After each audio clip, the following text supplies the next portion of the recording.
Hello, welcome to the garden. I'm going to do a little arrangement in this, looks like a fishbowl, doesn't it? I don't know where I got it. It must have been at a garage sale or something, and I thought, oh, interesting shape. So what I'm going to do is I'm going to do two things before I start putting the flowers in. One is I'm going to, oh, there's a hummingbird behind you going after some flowers. That's what caught my eye. This is a flower frog. It's plastic and it's got suction cups on the bottom. And you kind of put it in here, turn it a little so it kind of gets going, and you've got it, get it in the center. There we go. And then I'm going to use this, you could use Scotch tape. It needs to be dry around the outside. Dry around the outside. Could be drier than this, but anyway. Little tape over. Easier with scissors than your flower snips for this.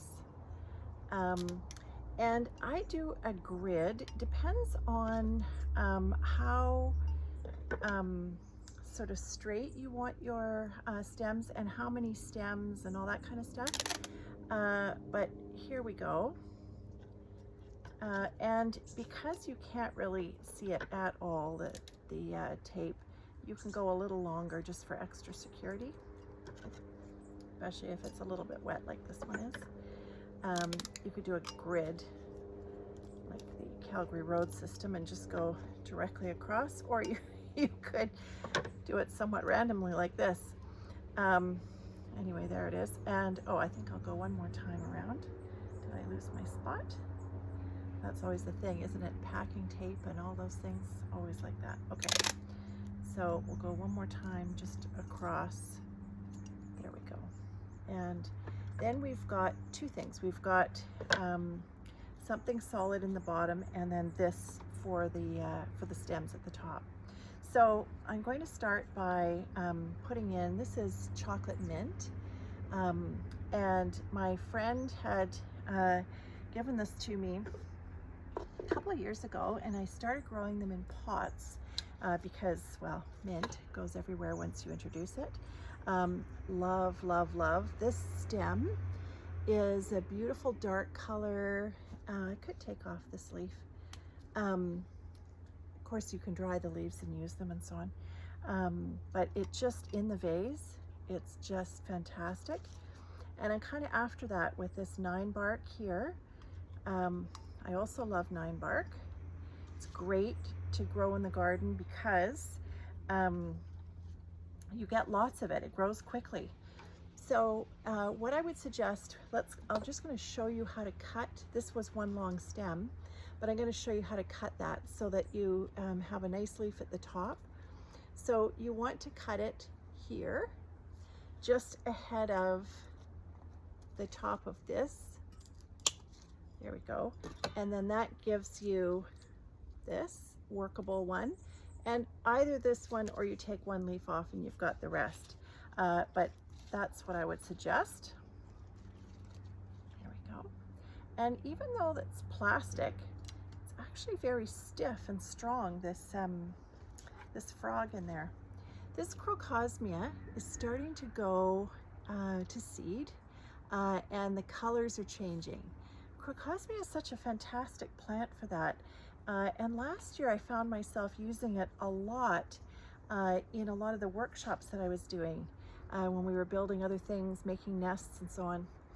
Okay, so then my other little kind of trick, as it were, is when I'm cutting these cosmos, you see how they're starting from the stem here. This middle stem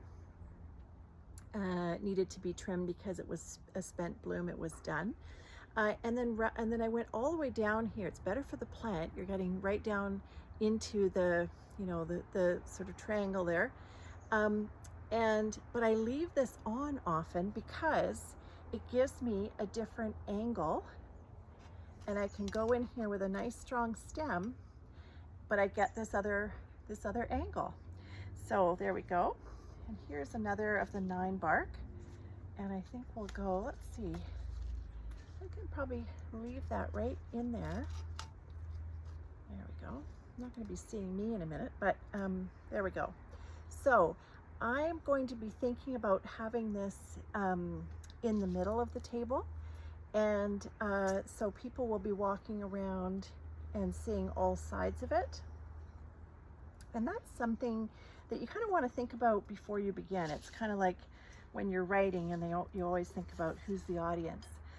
That's that same kind of thing. Here's a zinnia.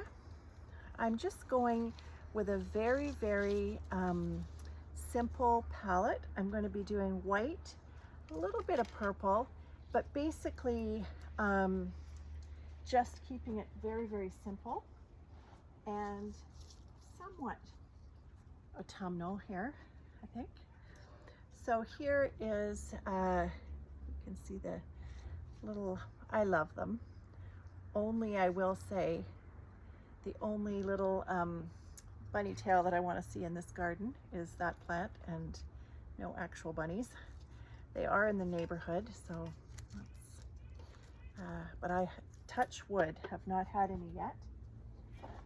Okay, and then I've got this tape, this moving, and then I've got, let me move this,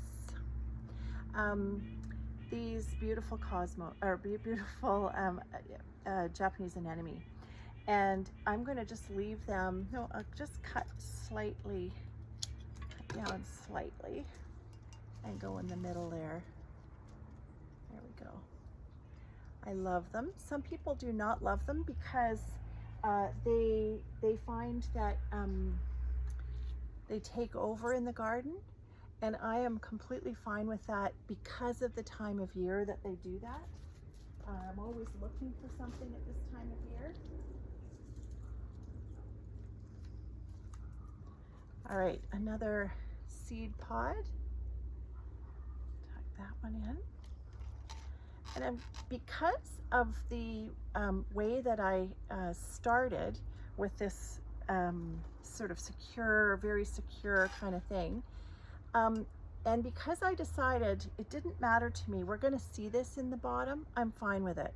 Then I'm just kind of actually going quite a bit taller than I normally would. But I can do that, right? So it's because it's nice and secure, not going anywhere. Scabiosa. Love.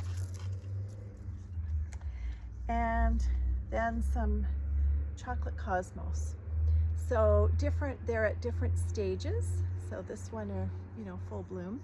And then they start to turn. And I actually use the stems at all of the stages, just because I think they're actually, especially this time of year, I just think they're beautiful at all of the stages. And I've got quite a few here because I love, love, love them. I have had mixed results in keeping them over winter. Sometimes I've had good luck with keeping them over winter. So if you have a trick for keeping chocolate cosmos over the winter and you live in my zone, not time zone, but the zone, the gardening zone, that's more about weather and temperature and first days of frost and so on. I would absolutely love to know about it. Oh, we've got one caught. There we go. And then I think I'll add a few more of the white. And I also have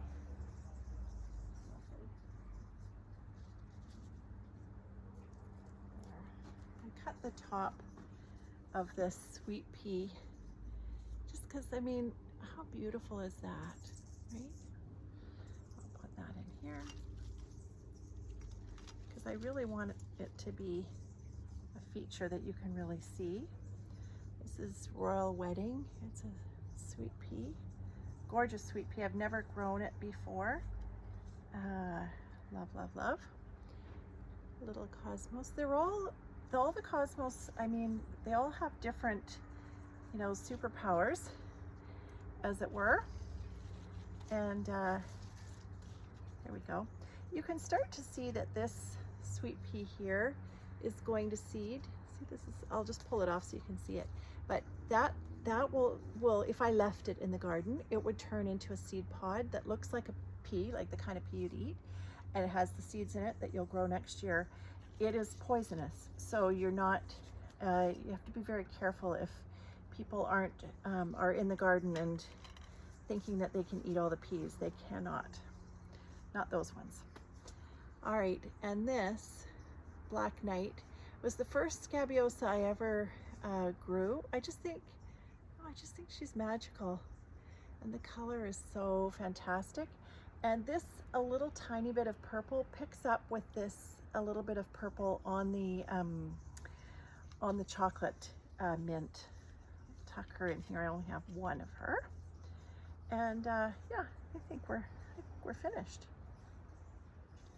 So I will take a photograph so that you can see this, but basically I'm going to leave it like this. And I must say, between the chocolate mint and the chocolate cosmos, as I'm standing here with the sweet peas, but I can smell chocolate, which it should be a food group. Honestly, it's my favorite. Anyway, I hope you have a wonderful day, and thank you for joining me in the garden.